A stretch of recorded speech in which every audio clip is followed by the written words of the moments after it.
Tahukah kamu di kota Pontianak sejumlah 52 reklame telah disegel oleh tim penerbitan pajak daerah.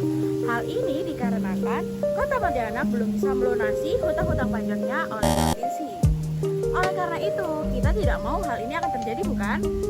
Baiklah, kita simak pembahasan pajak berikut ini.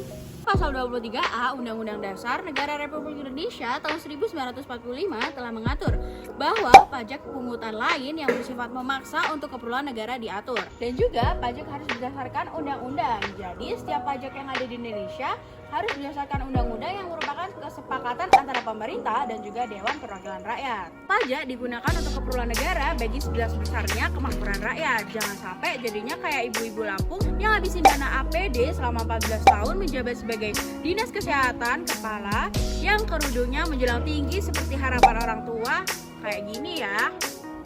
Lalu ada 3 fungsi nih dari pajak. Yang pertama ada budgeter, lalu yang kedua ada mengatur, dan juga yang ketiga adalah redistribusi.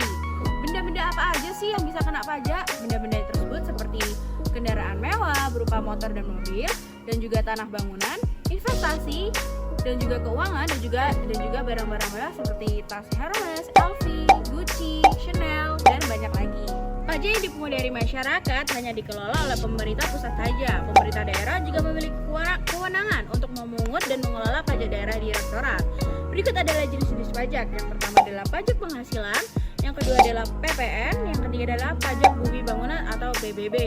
Nah, aku tadi udah jelasin nih tentang pengertian, macam-macam, dan juga fungsi. Kalian pasti kepo kan? Apa sih sejarah singkat dari pajak itu? Berikut teman aku bakal jelasin tentang sejarah singkat dari pajak. Oke, di sini aku akan jelasin tentang sejarah soal pajak.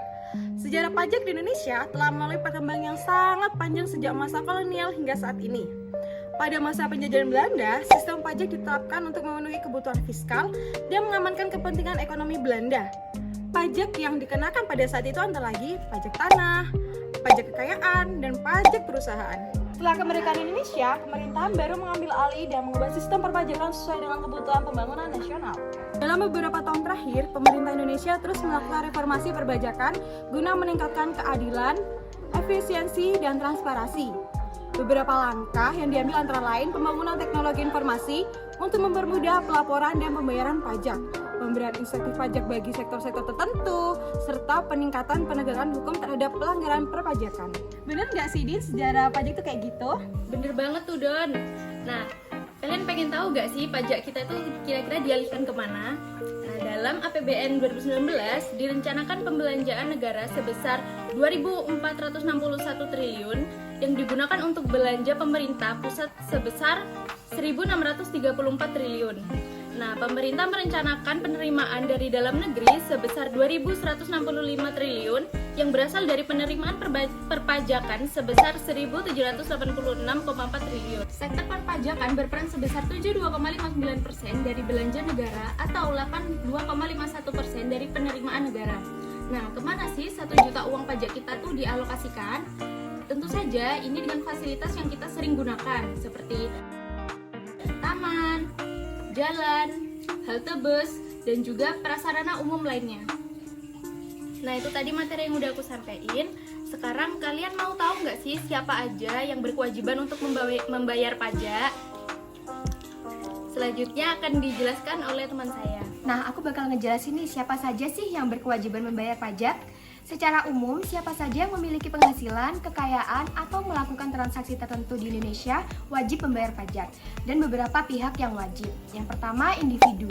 Warga negara Indonesia maupun warga negara asing yang memiliki penghasilan di Indonesia, baik dari pekerjaan, usaha, atau sumber lainnya, wajib membayar pajak penghasilan. Mereka juga dapat dikenakan pajak atas kepemilikan properti atau kendaraan bermotor. Yang kedua, perusahaan. Semua perusahaan yang beroperasi di Indonesia, baik perusahaan dalam negeri maupun perusahaan asing yang memiliki kegiatan usaha di Indonesia, wajib membayar berbagai jenis pajak. Ini termasuk pajak penghasilan perusahaan, pajak pertambahan nilai atau PPN, pajak penjualan atas barang mewah, serta pajak lainnya seperti pajak bumi dan bangunan.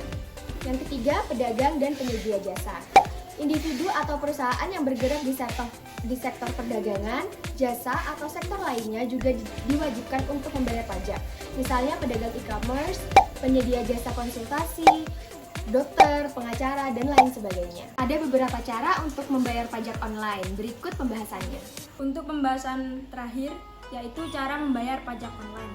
Ada beberapa cara untuk membayar pajak, yakni datang ke kantor pajak terdekat atau melalui registrasi online yang mendaftar melalui NPWP. Pemerintah meluncurkan cara baru, yaitu melalui layanan aktivasi elektronik Filing Identification Number atau EVIN.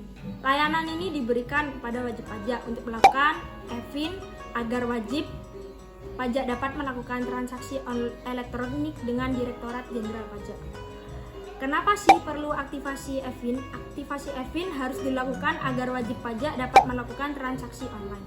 EVIN merupakan nomor identitas diri dari wajib pajak yang diterbitkan oleh DCP. Setelah melakukan aktivasi EVIN, wajib pajak akan mendapatkan nomor yang bisa digunakan untuk transaksi online, seperti lapor SPT dan pembuatan kode billing untuk pembayaran pajak melalui aplikasi DCP online atau ASP Mitra Resmi DCP. Nah, itu dia tuh pembahasan pajak dari kita semua. Semoga kita mendapatkan nilai A ya. Terima kasih telah menonton video kami. Sampai jumpa.